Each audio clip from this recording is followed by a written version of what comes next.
মাজুলীৰ লিষ্টটো অহা নাই আৰু এই উপনিৰ্বাচনৰ পিছত আৰু উপনিৰ্বাচন হ'ব মোৰ এনেকুৱা এটা ধাৰণা।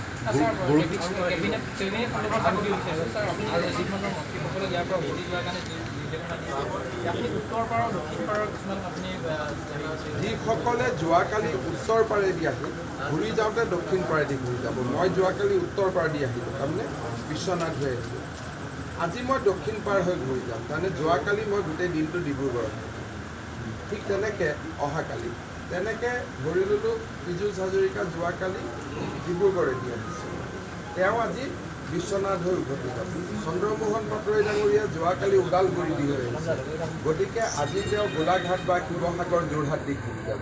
তাৰমানে গোটেই অসমখন এটা আপাহতে আমি এবাৰ প্ৰত্যেক জিলাত যোৱা হৈ গ'ল। গতিকে কেবিনেটতকৈও আচলতে ট'ৰটোহে ইম্পৰ্টেণ্ট, যে সকলো মন্ত্ৰী দিছপুৰৰ বাহিৰত 3 দিন একাধিক্ৰমে বৰষুণৰ যিখিনি মানুহ আছিলে সেইখিনি বেলেগ বেলেগ কৰা বুলি এই মানুহখিনি নিজৰ ঘৰ আছে। সমস্যাটো চেয়াৰমেন আলিৰ, সমস্যাটো হ'ল চেয়াৰমেন আলিৰ দৰে ব্যক্তিক ৰক্ষণাবেক্ষণ কোনে দিয়ে? আমাৰ কংগ্ৰেছৰ অসমীয়া নেতাসকলে দিয়ে। গতিকে চেয়াৰমেন আলিটো চেয়াৰমেন আলি, তেওঁতো এজন কেনেকুৱা ব্যক্তি আমি সকলোৱে জানো, কিন্তু তেওঁক ৰক্ষণাবেক্ষণ আৰু সুৰক্ষা কোনে দিব? আমাৰ যিবিলাক অসমৰ মাটিতে ডাঙৰ দীঘল হোৱা ভাল অসমীয়া কংগ্ৰেছ ব্যক্তিবিলাকে এইবিলাকৰ ৰক্ষণাবেক্ষণ দিয়ে।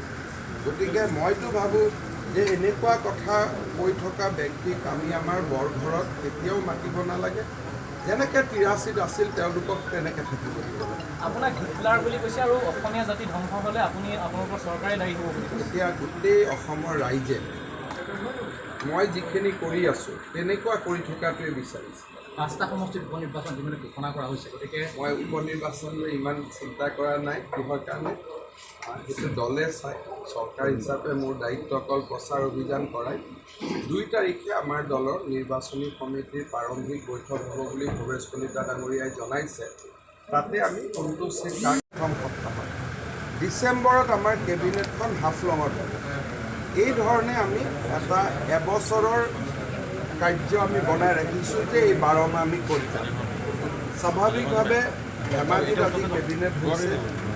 ধেমাজিত আমাৰ এটা বহুদিনৰ সমস্যা আছে যে ঢকুৱাখানা আৰু জোনাই এই দুটা ট্ৰাইবেল বেল্ট এণ্ড ব্লক হোৱাৰ কাৰণে আমাৰ ইয়াৰ যিবিলাক থলুৱা জনগোষ্ঠী চুতীয়া, মৰাণ, মটক, আহোম এখেতসকলে মাটি বাৰীৰ অধিকাৰ পোৱা নাছিল।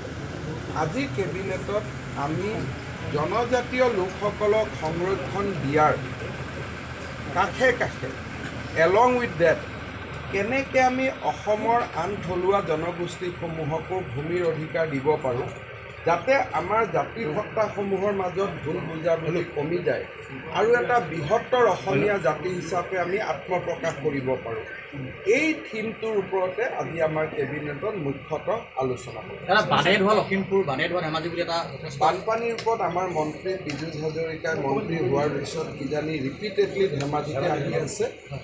বানপানীৰ ওপৰতো এটা আঁচনি আছে, হয়তো আজি কেবিনেটে তাকো মঞ্জুৰি কৰিব। কিন্তু বিশেষকৈ এইখন আপোনালোকে ছাত্ৰ সন্থাৰ অধিৱেশন বা সাহিত্য সভাৰ অধিৱেশনৰ লগত নিমিলাব। কেবিনেট মানে স্পেচিফিক প্ৰজেক্ট, 6-7টা ডিপাৰ্টমেণ্টৰ অপিনিয়ন, কমেণ্ট। গতিকে যেনেকৈ ছাত্ৰ সন্থাৰ অধিৱেশন হ'লে বিভিন্ন প্ৰস্তাৱ লয়, সাহিত্য সভাৰ অধিৱেশন হ'লে বিভিন্ন প্ৰস্তাৱ লয়, কেবিনেটটো সেইটো নহয়। আমাৰ বিজেপিৰ ৰাজ্যিক কাৰ্যনিৰ্বাহক হ'লে আমি বিভিন্ন প্ৰস্তাৱ যোৱা কেইদিনমান আগতে আমি এটা কেবিনেটৰ সিদ্ধান্ত লৈছিলোঁ যে প্ৰতি মাহত এখন কেবিনেট আমি গুৱাহাটীৰ বাহিৰত কৰিম।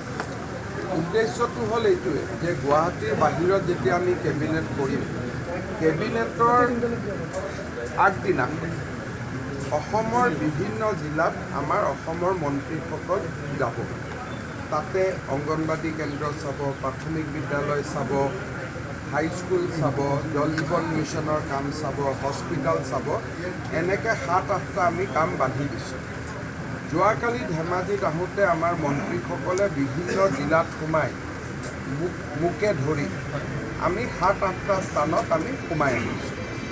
ঠিক তেনেকৈ ঘূৰি যাওঁতে যোৱাকালি যেতিয়া আমি ইয়াৰ পৰা ঘূৰি যাম বা আজি আমি যেতিয়া ঘূৰি যাম, অহাকালি এজন বৃদ্ধ পেঞ্চন পোৱা ব্যক্তি, এজন অৰুণোদয় পোৱা ব্যক্তি, এজন মুক্তিযোদ্ধাৰ, এই ধৰণৰ বিভিন্ন ব্যক্তিৰ ঘৰত আমি সোমাই যাম, যাতে চৰকাৰী আঁচনিবিলাক সময়মতে পাইছেনে নাই তাৰ খবৰ আমি ল'ব পাৰিম।